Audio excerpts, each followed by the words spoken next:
ہم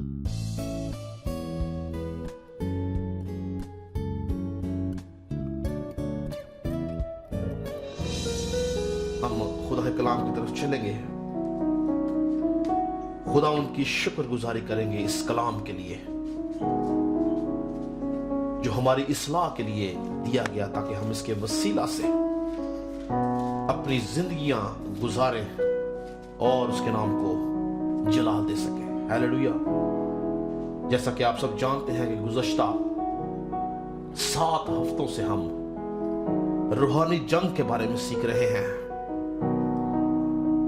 روحانی جنگ کرنے کا طریقہ سیکھ رہے ہیں، ابلیس کے تمام منصوبوں کو سیکھ رہے ہیں، خدا کے ہتھیاروں کو سیکھ رہے ہیں، تاکہ ہم ابلیس کے مقابلہ میں قائم رہ سکیں۔ اور یہ کیسے ممکن ہے؟ جب ہم خدا کے سارے ہتھیار باندھ لیتے ہیں، تب یہ ممکن ہے کہ ہم ابلیس کے مقابلہ میں کھڑے رہ سکیں، قائم رہ سکیں۔ پریز جیسس۔ پچھلے ہفتے ہم نے خدا کے کلام میں سے جو تیسرا ہتھیار تھا، صلح کی خوشخبری کی تیاری کے جوتے پہن کر کے بارے میں ہم نے سیکھا کہ یہ کیا ہے، صلح کی خوشخبری کے جوتے کیا ہیں، اور ہم نے سیکھا، دیکھا کہ صلح کی خوشخبری کے جوتوں کے معنی ہیں انجیل کی منادی کرنا، خدا یسوع مسیح کے نام کی منادی کرنا، خدمت کرنا، انجیل کی منادی کرنا، آسمان کی بادشاہت کی منادی کرنا۔ لیکن آج ہم چوتھا ہتھیار دیکھیں گے جو کہ مسیحت کی بنیاد ہے، یعنی اس ہتھیار کے بغیر آپ مسیحت میں نہیں آ سکتے، یا مسیح کو قبول نہیں کر سکتے، یا یسوع مسیح کو اپنا شخصی نجات دہندہ نہیں مان سکتے جب تک آپ کے پاس یہ ہتھیار نہیں ہے۔ اور وہ چوتھا ہتھیار کیا ہے؟ افسیوں 6 باب کی 16 آیت میں لکھا ہے، میں آپ کے ساتھ پڑھوں گا۔ اور ان سب کے ساتھ ایمان کی سپر لگا کر قائم رہو، جس سے تم اس شریر کے سب جلتے ہوئے تیروں کو بجھا سکو۔ تو چوتھا ہتھیار کیا ہے؟ ایمان کی سپر، شیلڈ آف فیتھ۔ تو آج ہم دیکھیں گے کہ یہ ایمان کی سپر کیا ہے۔ آج ہم سیکھیں گے ایمان کی سپر کے بارے میں کہ پالوس رسول کیوں ایمان کو سپر کے ساتھ تشبیہ دیتا ہے۔ سپر کیا ہے؟ کیا معنی ہے سپر کے اور کیا معنی ہے ایمان کے؟ آج ہم اس ہتھیار کے بارے میں سیکھیں گے جو مسیحت کی بنیاد ہے۔ ہیلیلویا۔ تو دیکھنا یہ ہے کہ پالوس رسول آخر ایمان کو سپر کے ساتھ تشبیہ کیوں دے رہا ہے۔ اگر آپ کو کبھی اتفاق ہوا ہو، آپ میں سے کسی نے کبھی کسی سپاہی کو دیکھا ہو جو جنگ کرنے کے لیے جا رہا ہو، لڑنے کے لیے جا رہا ہو، تو اس کے ہاتھ کے اندر 2 چیزیں آپ کو نظر آئیں گی۔ پہلی اہم چیز تلوار، اور دوسری اہم چیز سپر، شیلڈ، ڈھال۔ تلوار پہلا ہتھیار وہ استعمال کرتا ہے سپاہی، اور سپر دوسرا ہتھیار۔ تو یاد رکھیں کہ جو تلوار ہے، سپاہی تلوار اس لیے استعمال کرتا ہے تاکہ اس کے وسیلہ سے دشمن کے اوپر حملہ کر سکے، اور سپر کا استعمال وہ اس لیے کرتا ہے کہ دشمن کے حملے سے اپنے آپ کو بچا سکے۔ یعنی یاد رہے کہ کوئی بھی سپاہی جب جنگ کے لیے جاتا ہے تو وہ ان 2 چیزوں کے بغیر نہیں جاتا۔ سپاہی اور کوئی ہتھیار لے یا نہ لے، وہ اپنے ساتھ تلوار اور سپر کو ضرور لیتا ہے، اور دشمن جتنا مرضی طاقتور کیوں نہ ہو،